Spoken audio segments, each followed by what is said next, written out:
നമസ്കാരം, ഞാൻ ബൈജു നായർ. നമ്മുടെ ചാനലിലേക്ക് സ്വാഗതം. മഹീന്ദ്രയുടെ ജീവിതത്തിലെ ഏറ്റവും സക്സസ്ഫുൾ വാഹനം ഏതാണെന്ന് ചോദിച്ചാൽ ഒരേ ഒരു ഉത്തരമേ ഉള്ളൂ. അത് XUV 700 ആണ്. XUV 500 എന്ന വിഖ്യാതമായ വാഹനം നിർത്തലാക്കിയിട്ടാണ് 2021 ഓഗസ്റ്റിൽ 700 വന്നത്. 700 ഇത്രയും കാലം കൊണ്ട് 1.5 ലക്ഷം യൂണിറ്റുകളാണ് വിറ്റഴിഞ്ഞത്. ഇപ്പോൾ മാരുതി പോലൊരു വാഹന നിർമ്മാതാവിനെ സംബന്ധിച്ച് അതൊരു വലിയ ഫിഗറല്ലെങ്കിലും മഹീന്ദ്രയെ സംബന്ധിച്ചും XUV 700യെ സംബന്ധിച്ചും അതൊരു വലിയ വിജയം തന്നെയാണ്. കാരണം ഈ വാഹനത്തിൻ്റെ വില അത്ര മോശമല്ലാത്ത വിലയാണ് എന്നുള്ളതുകൊണ്ട് തന്നെ 1.5 ലക്ഷം യൂണിറ്റുകൾ വിൽക്കുക എന്ന് പറയുന്നത് ചെറിയ കാര്യമല്ല. ഇപ്പോൾ നമ്മുടെ ഒപ്പം ഉള്ളത് XUV 700യുടെ ഏറ്റവും പുതിയ മോഡലാണ്. അതായത് 2024 മോഡലാണ് എന്ന് മാത്രവുമല്ല, ടാറ്റ ഇടയ്ക്ക് ചെയ്യുന്ന പോലെ ഒരു ബ്ലാക്ക് എഡിഷൻ കൊണ്ടുവന്നിരിക്കുകയാണ് ഇപ്പോൾ XUV 700യുടെ. ആ എഡിഷനാണ് ഇന്ന് നമ്മുടെ ഒപ്പം ഉള്ളത്. അതുകൂടാതെ 2024 കാര്യമായ ചില മാറ്റങ്ങൾ കൂടി ഈ വാഹനത്തിൽ സംഭവിച്ചിട്ടുണ്ട്.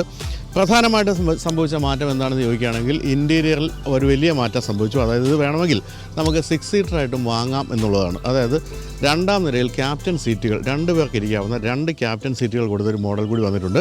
അത് പക്ഷേ നമ്മുടെ ഇപ്പോൾ ഇവിടുത്തെ കൊച്ചിയിലെ ഡീലർഷിപ്പുകളിൽ ആ വാഹനം എത്തിയിട്ടില്ല. അതുകൊണ്ട് തന്നെ നമ്മളോടൊപ്പം ഉള്ളത് ഇന്നിപ്പോൾ 7 സീറ്റർ തന്നെയാണ്. പക്ഷേ വേറെ മാറ്റങ്ങളും കാര്യമായ രീതിയിൽ സംഭവിച്ചിട്ടുണ്ട്. പ്രധാനമായിട്ടും പറയാവുന്നത് ഇതിൻ്റെ സോഫ്റ്റ്വെയറിൽ വലിയ മാറ്റങ്ങൾ സംഭവിച്ചു എന്നുള്ള അതായത് ഇത്രയും കാലം ഉണ്ടായിരുന്നത് 70 കണക്ടിവിറ്റി ഫീച്ചേഴ്സ് ആയിരുന്നെങ്കിൽ ഇപ്പോൾ 83 മാറിയിട്ടുണ്ട്. കൂടാതെ ഇതിൻ്റെ ഇൻറ്റീരിയറിലും ചില എസ്തെറ്റിക് മാറ്റങ്ങളും ഇപ്പോൾ പുതിയ മോഡലിൽ സംഭവിച്ചിട്ടുണ്ട്. അത്തരം കാര്യങ്ങൾ എന്തൊക്കെയാണെന്നാണ് നമുക്ക് നോക്കാൻ പോകുന്നത്. എന്തായാലും മഹീന്ദ്രയുടെ ജീവിതത്തിലെ ഏറ്റവും വലിയ വിജയം എന്ന് മാത്രമല്ല, ഒരു വാഹന നിർമ്മാതാവിനെ, ഇന്ത്യൻ വാഹന നിർമ്മാതാവിനെ സംബന്ധിച്ച് ഏറ്റവും ഇൻ്റർനാഷണൽ ആയിട്ടുള്ള പ്രൊഡക്റ്റ് കൊണ്ടുവരാൻ സാധിച്ചു എന്നുള്ളത് കൂടി XUV 700യുടെ വിജയമായിട്ടാണ് ഞാൻ കാണുന്നത്. അപ്പോൾ നമുക്ക് നമ്മുടെയൊക്കെ പ്രിയപ്പെട്ട XUV 700യുടെ ഏറ്റവും പുതിയ മോഡൽ ഇനിയൊന്ന് അടുത്ത് കാണാം.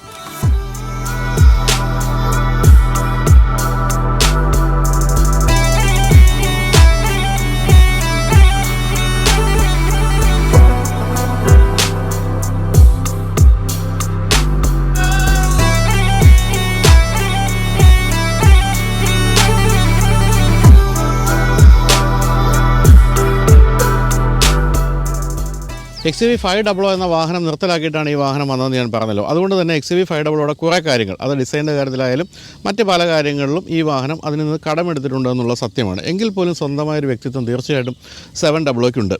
ഇപ്പോൾ പ്ലാറ്റ്ഫോം തീർത്തും പുതിയതാണെന്ന് പറയാനാവില്ല. കാരണം 500യിൽ ഉണ്ടായിരുന്ന പ്ലാറ്റ്ഫോമിൽ കുറേ മാറ്റങ്ങൾ വരുത്തിയാണ് ഈ 700യുടെ പ്ലാറ്റ്ഫോം നിർമ്മിച്ചത്. പക്ഷേ ഈ പ്ലാറ്റ്ഫോം ഇനി എത്ര വാഹനങ്ങൾക്ക് വേണ്ടി ഉപയോഗിക്കാമെന്നുള്ളത് പറയാൻ പറ്റാത്ത അവസ്ഥയാണ്. കാരണം വെച്ചാൽ 4 വീൽ ഡ്രൈവ് വാഹനങ്ങൾക്ക് ഉപയോഗിക്കാം, സെഡാനുകൾക്ക്, ഹാച്ച് ബാക്കുകൾക്ക്, എന്തിനും ഉപയോഗിക്കാം, ഇലക്ട്രിക് വാഹനങ്ങൾക്ക് ഉപയോഗിക്കാം. അന്ന് ഈ വാഹനം വന്ന സമയത്ത് മഹീന്ദ്ര പറയുണ്ടായി, ഈ പ്ലാറ്റ്ഫോമിൽ 2026 ഞങ്ങൾ 23 വാഹനങ്ങൾ നിർമ്മിക്കും എന്നുള്ള കാര്യം. അതായത് മഹീന്ദ്രയുടെ ഏറ്റവും പ്രധാനപ്പെട്ട പ്ലാറ്റ്ഫോമിലാണ് ഈ വാഹനം ജനിച്ചിരിക്കുന്നത്. അപ്പോൾ XUV 500 ഉപയോഗിക്കുന്നവർ ഇഷ്ടം പോലെ ഇപ്പോഴും ഉണ്ട്. അവർക്ക് വേണ്ടി പറഞ്ഞു തരാം എന്താണ് ഈ വാഹനത്തിൻ്റെ പ്രധാനപ്പെട്ട ഡയമെൻഷൻ മാറ്റം ചോദിക്കുകയാണെങ്കിൽ 500യേക്കാളും ഏതാണ്ട് 100 മില്ലിമീറ്ററിന് നീളം കൂടുതലുണ്ട്, 50 മില്ലിമീറ്റർ വീൽ ബേസും കൂടുതലുണ്ട് എന്നുള്ള കാര്യമാണ്. അതായത് വളരെ ചെറിയ തോതിൽ അല്പം ഇൻറ്റീരിയർ സ്പേസ് കൂടുതലുണ്ട് എന്നാണ് പറയേണ്ടത്. ഇത് 7 സീറ്റർ മോഡലുമാണല്ലോ.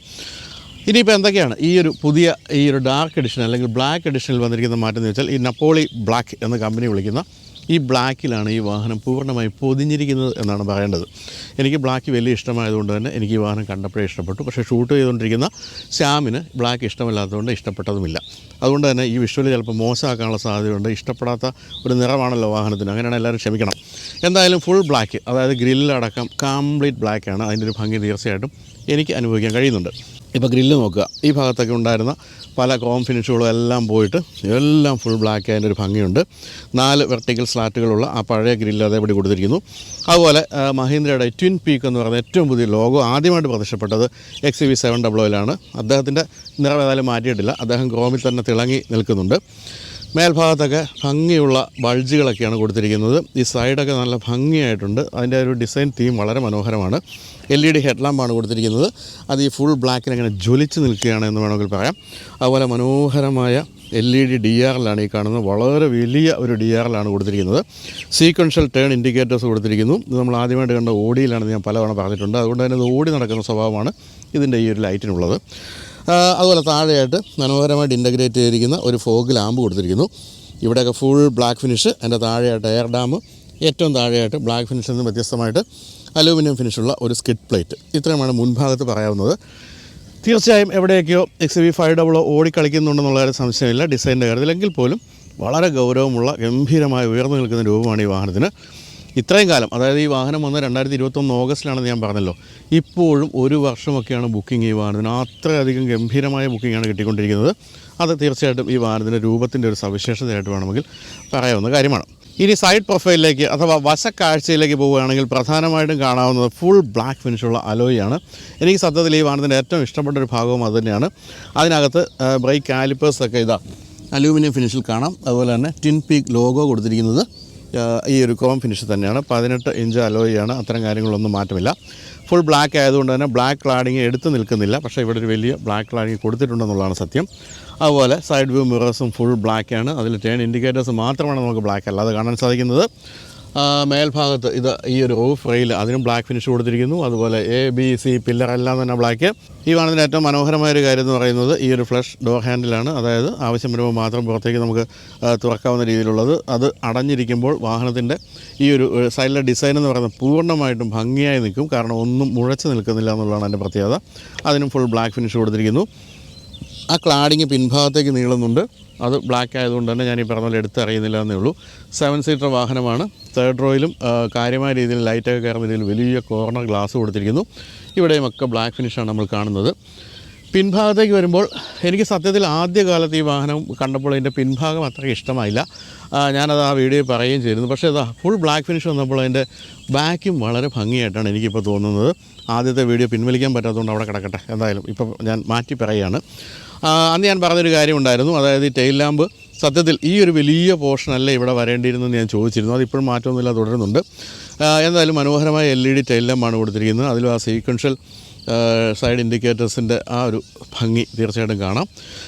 അതുപോലെ തന്നെ XUV 700 എന്ന് പറയുന്ന ബാഡ്ജിങ്ങിൽ അല്പം നീല നിറമൊക്കെ കൊടുത്തിട്ടുണ്ട്. ഇത് ഏറ്റവും ടോപ്പ് എൻഡ് മോഡലാണ്. AX7L എന്ന് പറയുന്ന വേരിയൻറ്റ്. അതായത് ഡീസൽ ഓട്ടോമാറ്റിക്കാണ്. ആ വേരിയൻറ്റിൻ്റെ പേരാണ് നമ്മളിവിടെ കാണുന്നത്. എന്തായാലും ഏറ്റവും പുതിയ വാഹനങ്ങൾ കാണുന്ന പോലെ ഇത് തമ്മിൽ മുട്ടിച്ച് LED ലാമ്പൊന്നും കൊടുത്തിട്ടില്ല, സ്ട്രിപ്പിലൊന്നും കൊടുത്തിട്ടില്ല. അത് തീർച്ചയായിട്ടും എല്ലാം ഒരുപോലെ ഇരിക്കുകയാണ്. ഇപ്പോൾ പിൻഭാഗം കാണുമ്പോൾ എല്ലാ വാഹനങ്ങളും അതിൽ നിന്നൊരു മാറ്റമായിട്ട് നമുക്ക് വേണമെങ്കിൽ ഇതിനെ കാണാം. അന്ന് എനിക്ക് ഇഷ്ടപ്പെടാതെ മറ്റൊരു കാര്യം വെച്ചാൽ ഇവിടുത്തെ ഈ കട്ടുകളൊക്കെയാണ്. പക്ഷേ അതൊക്കെ ബ്ലാക്കിൽ ഭംഗിയായിട്ടുണ്ട് കേട്ടോ.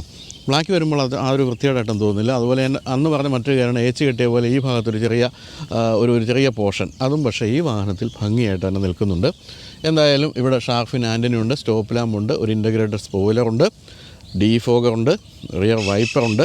അതുപോലെ ഈ ഭാഗത്ത് ഈ ലോഗോയ്ക്ക് ചുറ്റുമായിട്ട് ഇങ്ങനെ ഒരു പോർഷൻ കൊടുത്തിട്ടുണ്ട്. അതിൻ്റെ താഴെയായിട്ടാണ് താഴെയുള്ള സ്വിച്ചിൽ അമർത്തിയാണ് നമ്മൾ ഈ ഒരു ബൂട്ട് ലിഡ് തുറക്കുന്നത്.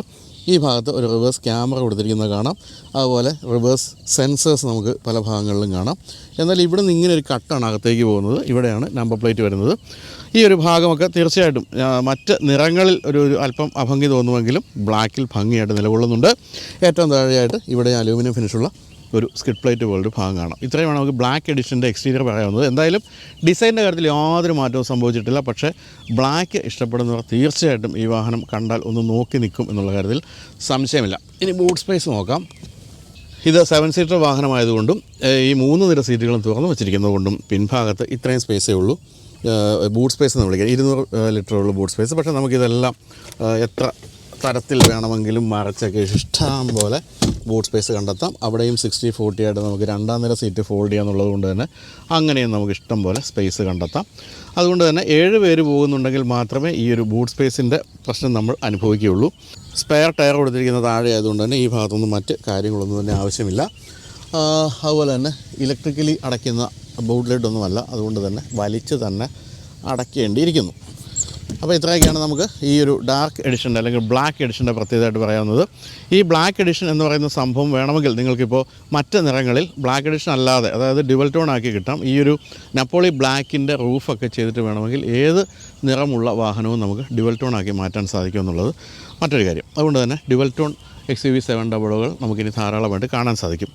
ഇപ്പോൾ വന്നിരിക്കുന്ന ഈ വാഹനത്തിൻ്റെ വിലയുടെ കാര്യത്തിൽ വലിയ വ്യത്യാസമൊന്നും സംഭവിച്ചിട്ടില്ല. കാരണം ഞാൻ ഈ പറയാൻ പോകുന്ന സോഫ്റ്റ്വെയർ അപ്ഡേറ്റ്സ് പോലുള്ള കാര്യങ്ങളൊക്കെ കാര്യമായ രീതിയിൽ നമുക്ക് വേണമെങ്കിൽ വില വർദ്ധിപ്പിക്കാവുന്നതാണ്. പക്ഷേ അങ്ങനെ വലിയ വില കൂട്ടാതെ തന്നെ നിലനിർത്തിയിട്ടുണ്ട്.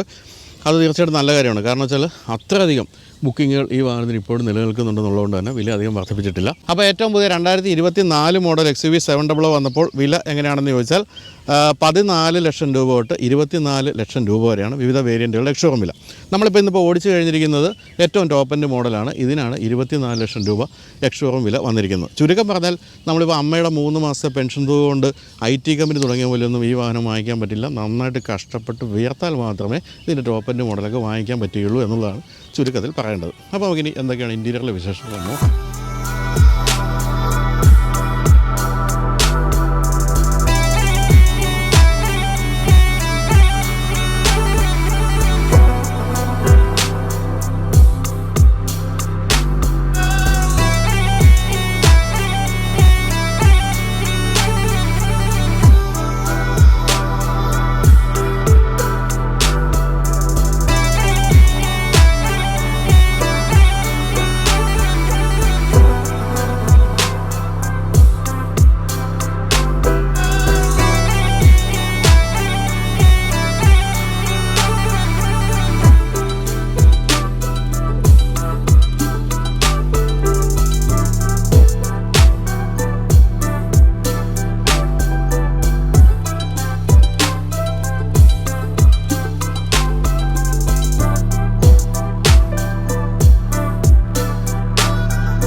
അപ്പോൾ ഫുൾ ബ്ലാക്ക് തീമുള്ള വാഹനമാണല്ലോ, ഉള്ളിൽ കയറിയാലും ബ്ലാക്ക് ആയിരിക്കുമല്ലോ എന്ന് കരുതിയ ബൈജു നായർ ഇളിഭ്യനായി എന്നാണ് പറയേണ്ടത്. കാരണം ഉൾഭാഗത്ത് ബ്ലാക്ക് തീമേ അല്ല കൊടുത്തിരിക്കുന്നത്.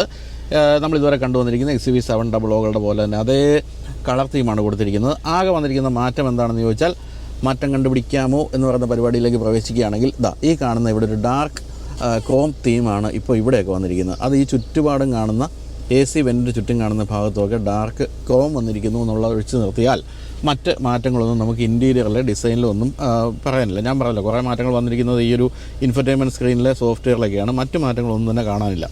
എന്തായാലും ഒരു ഇന്ത്യൻ വാഹന നിർമ്മാതാവിൻ്റെ വാഹനത്തിൻ്റെ ഉൾഭാഗത്ത് കയറുമ്പോൾ ഇത്രയും ഗംഭീരമായ ഒരു പ്രൗഢിയോടുകൂടി ഇൻറ്റീരിയർ എന്ന് പറയുന്നത് ഇപ്പോൾ ടാറ്റയ്ക്കും മഹീന്ദ്രയ്ക്കും തീർച്ചയായിട്ടും അവകാശപ്പെടാവുന്ന കാര്യമാണ്. അഭിമാനത്തോടുകൂടി നമുക്ക് എവിടെയും അവതരിപ്പിക്കാം, ഇന്ത്യയിൽ നിർമ്മിച്ച വാഹനമാണ് എന്ന് പറഞ്ഞുകൊണ്ട് ആ രീതിയിൽ നിർമ്മാണ നിലവാരമായാലും അതെ, കാഴ്ചയിലെ പ്രൗഢിയായാലും ലക്ഷറി ആയാലും ഒന്നും മോശമല്ല. സത്യത്തിൽ ഇപ്പോൾ ഞാൻ അടുത്ത കാലത്ത് ജർമ്മനി പോയപ്പോൾ, ജർമ്മനിയിൽ ഹാംബർഗ് എന്ന സ്ഥലത്ത് താമസിക്കുമ്പോൾ അവിടെ അടുത്താണ് നമുക്ക് എയർബസിൻ്റെ ഫാക്ടറി ഉള്ളത്. എയർബസ് എന്ന ലോകത്തിലെ ഏറ്റവും വലിയ വിമാന നിർമ്മാണ കമ്പനി. അപ്പോഴാണ് ഞാൻ അറിയുന്നത് ഈ എയർബസിനകത്ത് തന്നെ ടെക് മഹീന്ദ്രയുടെ വലിയൊരു സോഫ്റ്റ്വെയർ ഫേമുണ്ട്. അതായത് ഈ എയർബസിൻ്റെ ഉള്ളിൽ തന്നെ ആ ഒരു ബിൽഡിങ്ങിൽ തന്നെ ടെക് മഹീന്ദ്രയുടെ IT ഫേമുണ്ട്. ഈ എയർ ബസ്സുകൾക്ക് ധാരാളം സോഫ്റ്റ്വെയർ കൊടുക്കുന്ന ടെക് മഹീന്ദ്രയാണെന്നുള്ള കാര്യം, അതിൻ്റെ അകത്ത് മുഴുവൻ ഇന്ത്യക്കാരാണ് ജോലി ചെയ്യുന്നത്.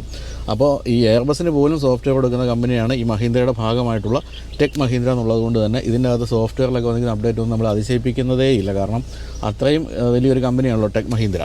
അതിലേക്ക് നമുക്ക് വരാം. അതിന് മുമ്പ് നമുക്ക് മറ്റ് പല കാര്യങ്ങളും നോക്കാം. ഇവിടെ ഈ ഡാഷിൻ്റെ മേൽഭാഗത്ത് ഫുൾ ബ്ലാക്ക് ഫിനിഷാണ് കൊടുത്തിരിക്കുന്നത്. അതിൻ്റെ ചുറ്റും മറ്റൊരു ബ്ലാക്ക് ഫിനിഷുള്ള ഭാഗം അങ്ങനെ വളഞ്ഞു നിൽക്കുന്നുണ്ട്. ഇത് നമ്മൾ ജാഗ്വറിൻ്റെ പഴയ വാഹനങ്ങൾ കണ്ടിരിക്കുന്ന ഒരു രീതിയാണ്. അതിപ്പോൾ ഇതിൽ നമുക്ക് കാണാം. ഇവിടെ വൈറ്റ് ഫിനിഷാണ്, അല്ലെങ്കിൽ ഒരു അല്പം എന്താ പറയേണ്ടത്, ഒരു ഓഫ് വൈറ്റ് ഫിനിഷാണ് കൊടുത്തിരിക്കുന്നത്. അതിൽ വൈറ്റ് സ്റ്റിച്ചിങ്ങും കൊടുത്തിട്ടുണ്ട്. ഇവിടെ ഞാൻ ഈ പറഞ്ഞ പുതിയ ഡാർക്ക് ക്രോം ഫിനിഷ് കൊടുത്തിരിക്കുന്നു, വീണ്ടും ബ്ലാക്ക് കൊടുത്തിരിക്കുന്നു. വളരെ വലിയ ഗ്ലോ ബോക്സ് ഒക്കെയാണ്, കണ്ടുള്ള ചിൽഡാണ്, വേണമെങ്കിൽ നമുക്ക് തണുപ്പിച്ച് കാര്യങ്ങൾ സൂക്ഷിക്കാം. ഇവിടെ ഒരു ചെറിയ സ്റ്റോറേജ് സ്പേസ് എക്സ്ട്രാ ആയിട്ടും കൊടുത്തിട്ടുണ്ട്. ഏറ്റവും മനോഹരമായൊരു ഭാഗം എന്ന് പറയുന്നത് ഇവിടെ ഈ ഒരു സ്ക്രീൻ കൊടുത്തിരിക്കുന്ന ഭാഗമാണ്. അതിനൊരു തൊപ്പിയും കൂടെ വെച്ച് കൊടുത്തിട്ടുണ്ട് ഈ ഭാഗത്ത്. അത് എന്തിനാണെന്ന് ചോദിച്ചാൽ, മേൽഭാഗത്ത് നിന്ന് വെയിലടിക്കുമ്പോൾ ഇതിൻ്റെ ക്ലാരിറ്റി കുറയാതിരിക്കാൻ വേണ്ടിയാണ്. അത് പലപ്പോഴും പല വാഹന നിർമ്മാതാക്കളും മറന്നു പോകുന്നൊരു കാര്യമാണ്. പക്ഷേ മഹീന്ദ്ര അതിൻ്റെ മേൽഭാഗത്ത് ഇടുക്കി ഡാം വളഞ്ഞു നിൽക്കുന്ന പോലെ ഇവിടെ ഒരു സംഭവം നിൽക്കുന്നുണ്ട്. അതുകൊണ്ട് തന്നെ ക്ലാരിറ്റിയുടെ കാര്യത്തിൽ യാതൊരു കുറവുമില്ല. 10.25 ഇഞ്ചിൻ്റെ 2 സ്ക്രീനുകളാണ് ഈ കാണുന്നത്. പക്ഷേ ഇതിൻ്റെ നടുക്ക് എവിടെയോ വെച്ച് അത് മീറ്റർ കൺസോളായിട്ട് മാറുന്നുണ്ട്. പണ്ട് ശകുന്തളയുടെ കാര്യമല്ലേ പറഞ്ഞത്, ശകുന്തള അങ്ങനെ എന്താ പറയുക, സ്വർണ്ണവർണ്ണമുള്ള ഒരു മുണ്ടെടുത്തുകൊണ്ട് വരുമ്പോഴത്തേക്കും നമ്മുടെ രാജാവ് പറഞ്ഞ എന്താണെന്ന് വെച്ചാൽ ശകുന്തളയുടെ ശരീരത്തിൽ, അതായത് വയറിൻ്റെ ഈ ഭാഗം എവിടെ അവസാനിക്കുന്നു, സ്വർണ്ണവർണ്ണമാർന്ന മുണ്ട് എവിടെ തുടങ്ങുന്നു എന്ന് കണ്ടുപിടിക്കാൻ പറ്റുന്നില്ല. കാരണം ശകുന്തളയുടെ ശരീരവും സ്വർണ്ണ നിറമാണല്ലോ എന്ന് പറഞ്ഞ പോലെ ഈ സ്ക്രീൻ എവിടെ അവസാനിക്കുന്നു, ഇത് എവിടെ തുടങ്ങുന്നു എന്നും കണ്ടുപിടിക്കാൻ പറ്റുന്നില്ല. ഒരൊറ്റ ഫ്ലോയിൽ അങ്ങ് പോയിരിക്കുകയാണ്. അപ്പോൾ ഇതിലാണ് മാറ്റങ്ങൾ വന്നിരിക്കുന്ന കാര്യങ്ങളൊക്കെ ഉള്ളത്. മാറ്റങ്ങൾ എന്ന് പറഞ്ഞാൽ 70 കണക്ടിവിറ്റി ഫീച്ചേഴ്സ് ആയിരുന്നത് 83 മാറിയിട്ടുണ്ട് എന്നുള്ളതാണ്. അതായത് അത്രയധികം ഫീച്ചേഴ്സ് വർദ്ധിച്ചിട്ടുണ്ട്. അപ്പോൾ ഇതിനകത്ത് പ്രധാനമായിട്ട് ഇപ്പോൾ വന്നിരിക്കുന്ന അഡീഷണലായിട്ട് വന്നിരിക്കുന്ന കാര്യങ്ങൾ നമുക്ക് പറയാവുന്ന കാര്യങ്ങൾ, ക്രിട്ടിക്കൽ മാൽ ഫംഗ്ഷൻ അലേർട്ട് വന്നിട്ടുണ്ട്. അതായത് വാഹനത്തിന് എന്തെങ്കിലും ക്രിട്ടിക്കലായിട്ടുള്ള പ്രശ്നങ്ങൾ, മെക്കാനിക്കൽ പ്രശ്നങ്ങളൊക്കെ ഉണ്ടെങ്കിൽ നമുക്ക് ഇതിൽ കാണാൻ സാധിക്കും. രണ്ടാമത്തെ കാര്യം എന്ന് വെച്ചാൽ ബ്രേക്ക് പാഡ് തീരുന്നുണ്ടെങ്കിൽ, തേഞ്ഞ് തീരാറായെങ്കിൽ അത് നമുക്ക് ഇതിൻ്റെ അകത്ത് കാണാൻ സാധിക്കും. അതുപോലെ പിന്നെ പ്രധാനമായിട്ട് വന്നിരിക്കുന്നത് ലോ ബാറ്ററിയുടെ പവർ കുറയുന്നുണ്ടെങ്കിൽ അത് ഇതിൽ കാണിക്കും. പിന്നെ സർവീസ് റിമൈൻഡേഴ്സ് ഉണ്ടെങ്കിൽ അത് കാണിക്കും. ഇത്രയുമല്ലാതെ മറ്റൊരു കാര്യമുള്ളത് ലെൻസ് എന്ന് പറയുന്ന ഫംഗ്ഷൻ ഉണ്ട്. അതായത് അത് ഡ്രൈവേഴ്സിന് ഇതിനകത്ത് പല കാര്യങ്ങളും സിമ്പിളുകളൊക്കെ ഉണ്ടല്ലോ. ഇപ്പോൾ ഈ ഒരു സോഫ്റ്റ്വെയർ അങ്ങനെ അധികം ഉപയോഗിച്ച് ശീലമില്ലാത്ത ഡ്രൈവേഴ്സ് ആണെങ്കിൽ അവർക്ക് എന്തൊക്കെയാണ് ഇതിൻ്റെ അകത്തുള്ളതെന്ന് മനസ്സിലാക്കി തരാൻ വേണ്ടി ലെൻസ് എന്ന് പറയുന്ന ഫംഗ്ഷൻ ഉണ്ട്.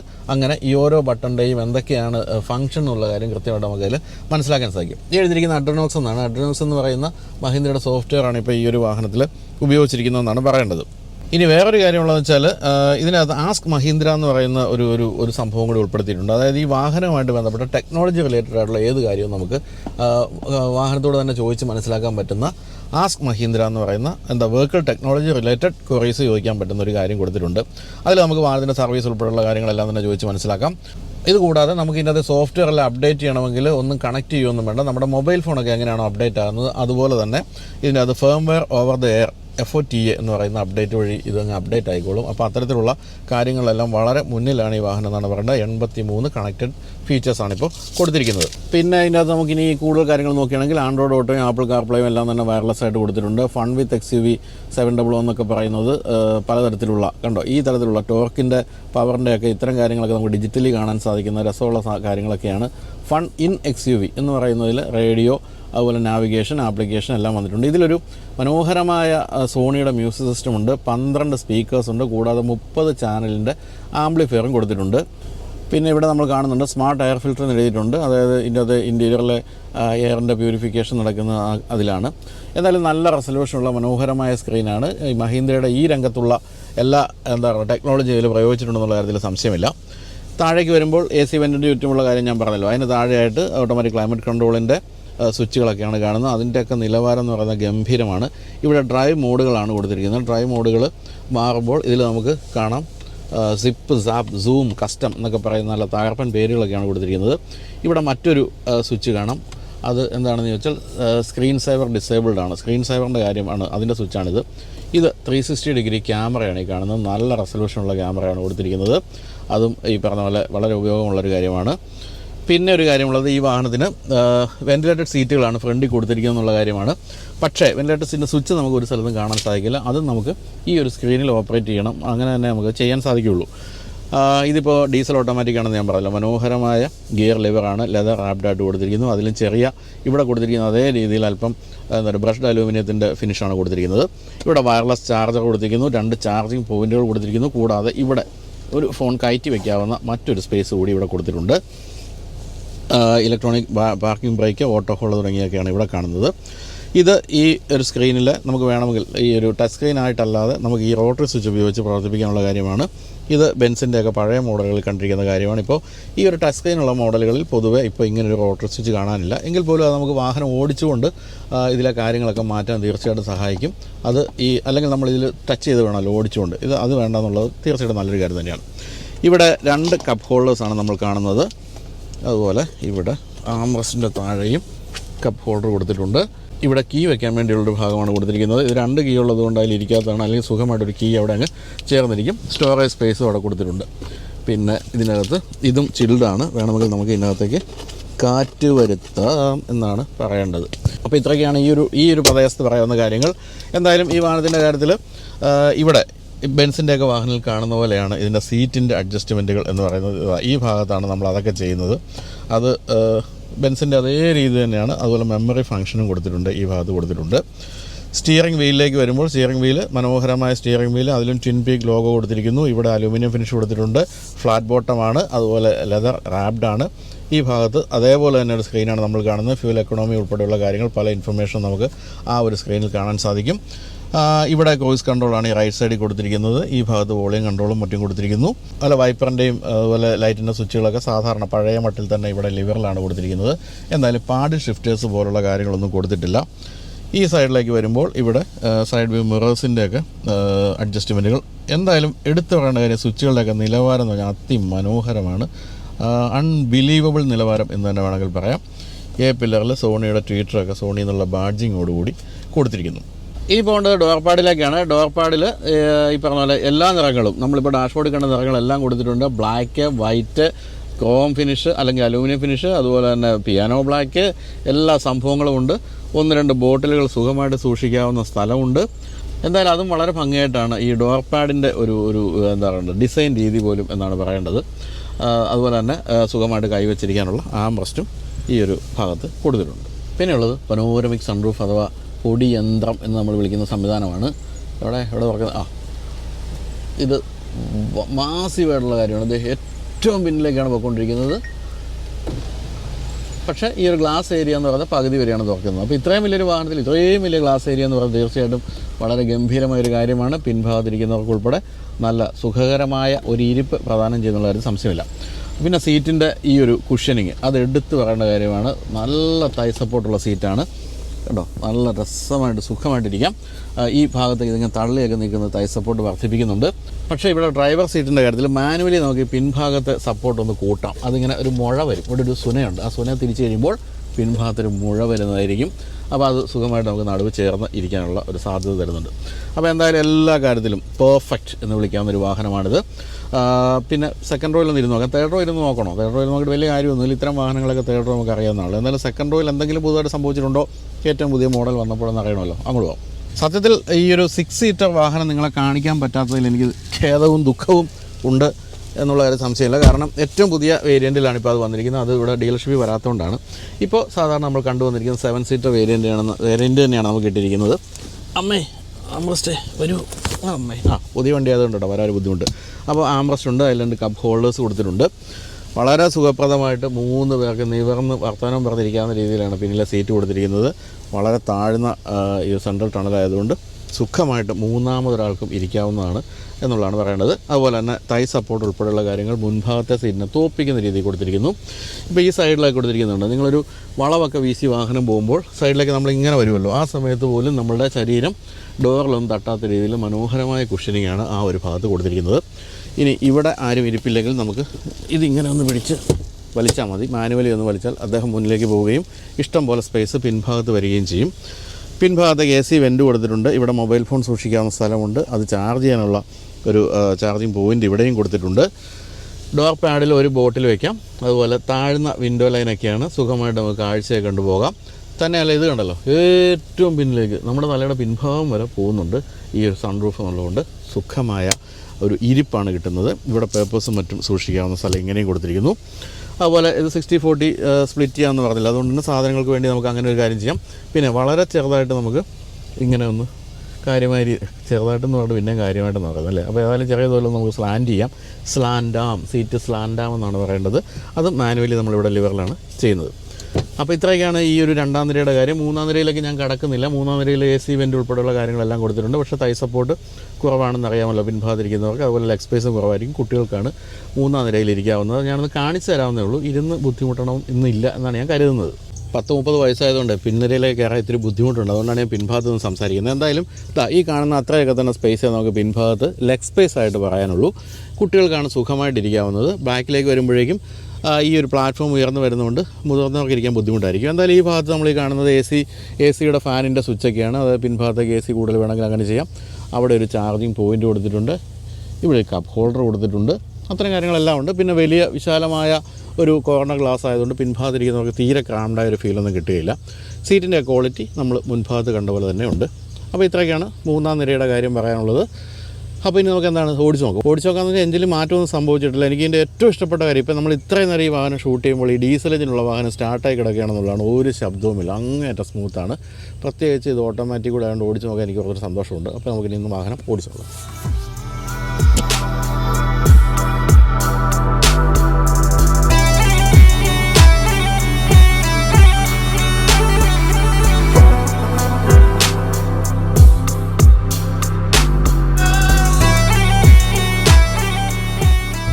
ഏറ്റവും പുതിയ XUV 700 2024 മോഡലിൽ എഞ്ചിനിൽ യാതൊരു മാറ്റവും സംഭവിച്ചിട്ടില്ല.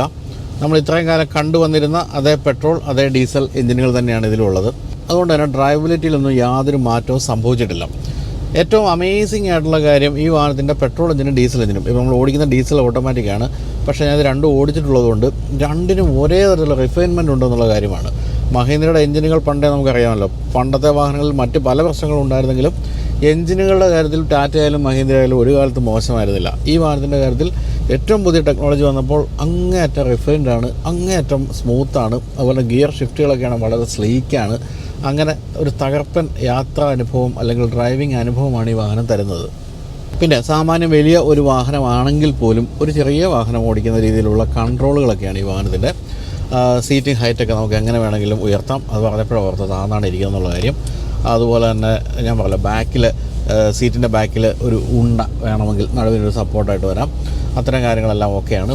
പിന്നെ ഗംഭീരമായ ഗ്ലാസ് ഏരിയ ഉള്ളതുകൊണ്ട് തന്നെ തുറന്ന് കിടക്കുന്നൊരു വാഹനമായിട്ടാണ് തോന്നുന്നത്. ഇപ്പം നമ്മുടെ ഇവിടെ ഈ ഫിലിം ഒട്ടിക്കാൻ പറ്റാത്തതുകൊണ്ടുള്ള ഏറ്റവും വലിയ പ്രശ്നം ഈ ഒരു തുറന്ന അനുഭവമാണ്. പലപ്പോഴും നമ്മൾ കുടുംബമായിട്ടൊക്കെ പോകുമ്പോൾ ഈ തുറന്ന അനുഭവം അത്ര നല്ല അനുഭവമല്ല, നമ്മൾ ഒറ്റയ്ക്ക് പോകുമ്പോഴേ ഉള്ളൂ അനുഭവം. ഇനി വീണ്ടും തുറന്ന അനുഭവം വേണമെന്നുണ്ടെങ്കിൽ ഒരു വിരൽ തൊട്ടാൽ പനോരമിക് സൺറൂഫ് തുറക്കുകയായി. അങ്ങനെയും ഗംഭീരമായ ഒരു തുറന്ന അനുഭവത്തിലേക്ക് നമുക്ക് എത്താം. അമ്മോനെ അത് വേണ്ട, ഗ്ലാസ് തുറക്കണ്ട. അപ്പോൾ ഇതൊക്കെയാണ് പ്രധാനമായിട്ടും ഇതിൻ്റെ ഒരു ഡ്രൈവിങ്ങിൻ്റെ ഒരു സുഖം എങ്ങനെ ആരംഭിക്കുന്നു എന്ന് പറയാവുന്ന കാര്യം.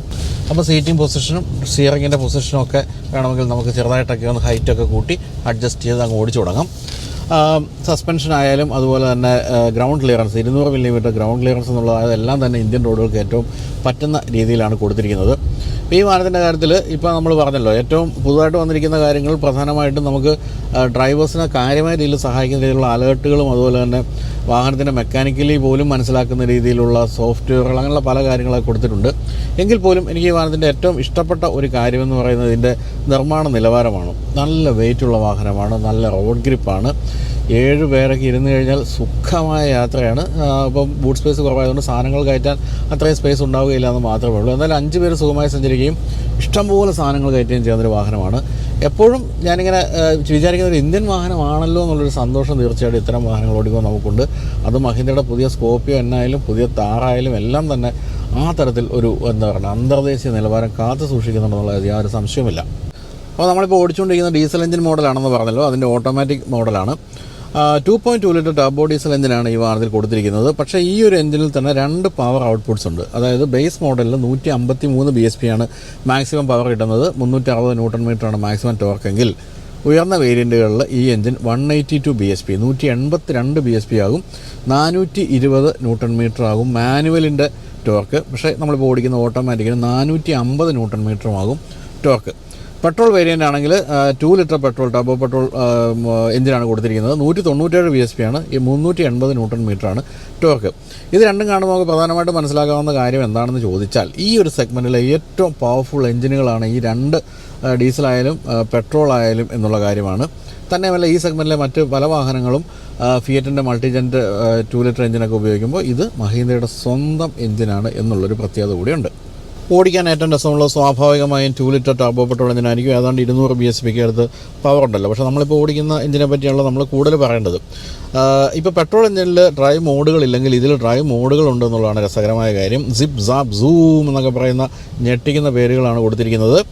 അപ്പോൾ ഈ ഒരു സിപ്പ് എന്ന് പറയുന്ന മോഡിൽ നമ്മൾ ഓടിക്കുകയാണെങ്കിൽ പവറൊക്കെ കുറച്ച് 155 BHP പവറായിട്ടാണ് വാഹനം ഓടുക, അല്ലെങ്കിൽ 187 BHP ഉണ്ടല്ലോ.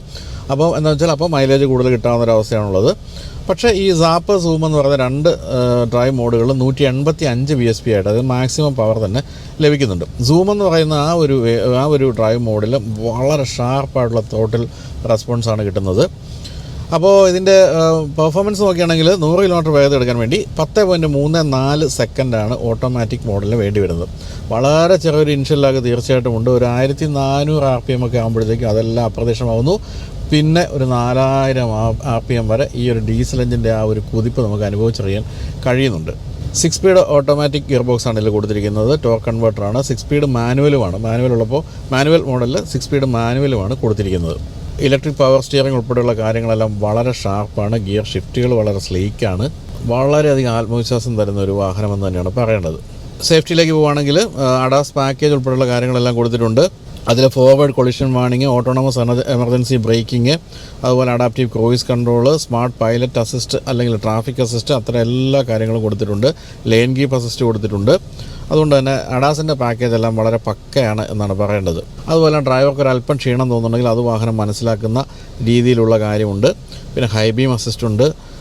പല കാര്യങ്ങൾ, ഒത്തിരി കാര്യങ്ങൾ, അതെല്ലാം നമ്മൾ ആദ്യകാലത്ത് തന്നെ പറഞ്ഞുകൊണ്ട് പിന്നെ കൂടുതൽ അതിനെപ്പറ്റി പറയുന്നില്ല. അതുപോലെ ABS, ESP തുടങ്ങിയ കാര്യങ്ങൾ, 7 എയർ ബാഗുകൾ, അത് മുട്ടിന് അടക്കമുള്ള, ഡ്രൈവറുടെ മുട്ടിനടക്കമുള്ള എയർ ബാഗ്, അതായത് മുട്ടിന് എയർ ബാഗ് കൊടുത്തിരിക്കുന്നു എന്നാണ് പറയേണ്ടത്. അപ്പോൾ ഒരു കാര്യത്തിൽ ഒരു പിശുക്കും കാണിച്ചിട്ടില്ല നമ്മൾ മനസ്സിലാക്കേണ്ടത്.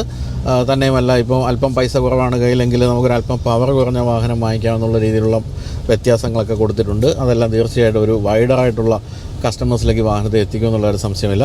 അപ്പോൾ എല്ലാ തരത്തിലും ഒരു കുറ്റവും പറയാനില്ലാത്ത വാഹനം എന്ന് തന്നെയാണ് പറയേണ്ടത്. എങ്കിലും നിങ്ങൾ സ്ഥിരമായിട്ട് XUV 700 ഓടിക്കുന്നവരാണെങ്കിൽ എന്തെങ്കിലും കുറ്റമുണ്ടെങ്കിൽ അത് പറയുക, നമ്മുടെ താഴെ കമൻറ്റായിട്ട് കൊടുക്കുക. തീർച്ചയായിട്ടും അത് മഹീന്ദ്രയ്ക്ക് കൂടുതൽ മാറ്റങ്ങൾ അല്ലെങ്കിൽ ഫീഡ്ബാക്ക് എടുത്തിട്ട് കൂടുതൽ മാറ്റങ്ങൾ പുതിയ മോഡലിലൊക്കെ വരുത്താൻ സഹായകരമാകുമെന്ന് നമുക്ക് പ്രതീക്ഷിക്കാം. എന്തായാലും നമ്മൾ ഇത്ര നേരമൊക്കെ ഓടിച്ചു കഴിഞ്ഞപ്പോൾ കുറ്റമൊന്നും പറയാനില്ലാത്ത അതിമനോഹരമായൊരു വാഹനമായിട്ടാണ് ഫീൽ ചെയ്തത്.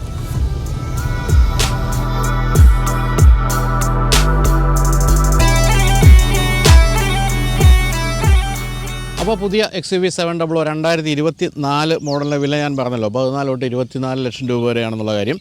എന്തായാലും മുതലാണ്, അതാണ് ഒറ്റ വാക്കിൽ പറയാവുന്ന കാര്യം. തീർച്ചയായിട്ടും ഈ വാഹനം ഒരു മുതൽ തന്നെയാണ്. എല്ലാ തരത്തിലും ഈ ഒരു വിലയ്ക്ക് കിട്ടാവുന്ന വാഹനങ്ങളിൽ ഏറ്റവും ബെസ്റ്റ്, ഏറ്റവും ക്വാളിറ്റിയുള്ള വാഹനം എന്ന് തന്നെയാണ് നമുക്ക് XUV 700 പറ്റി പറയാവുന്നത്. ഇപ്പോൾ സ്വർണ്ണത്തിന് സുഗന്ധം എന്നൊക്കെ പറഞ്ഞ പോലെ അത്രയും നല്ലൊരു വാഹനത്തിൽ കൂടുതൽ അഡീഷൻസാണ് ഇപ്പോൾ വന്നിരിക്കുന്നത്.